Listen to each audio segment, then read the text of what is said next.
A few years ago, I went to live in South Africa. I was hired by a very big newspaper group to come over there during the end of apartheid. And I went off to South Africa, and when I got there, I was working in downtown Johannesburg and living in the northern suburbs. And I don't drive well on my own side of the road, much less on their side of the road. And nobody had explained to me that the car physically sits on the other side of your body. You know, they had said you'll drive on the other side of the road. But, you know, now you're shifting with the left hand, and that the space over there is taking up some room. So I was hitting various posts, motorcycles, cars. And I decided you better go to work early in the morning and come home late at night so that you hit less things.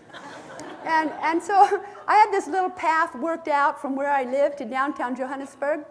And I was doing real well. I could do it in about 20 minutes. And one night I came home and they had road construction. And I got off my little path.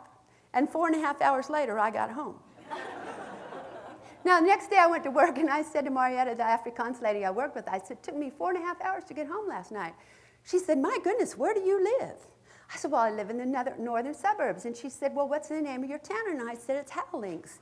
She said, Howlinks? I never heard of it. I said, well, neither did the people at the service stations or the cafes or anything.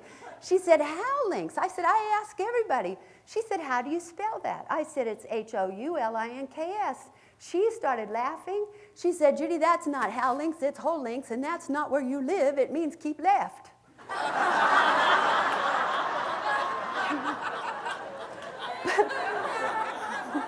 But you see, there was a sign like that near where I lived, so I thought it was my suburb sign. Now, my point of telling you this story is not to convince you that I'm dumb. My point of this story is, if we don't know where we're going, we're not going to get there, are we? So we have to have some goals whenever we're going to be creative.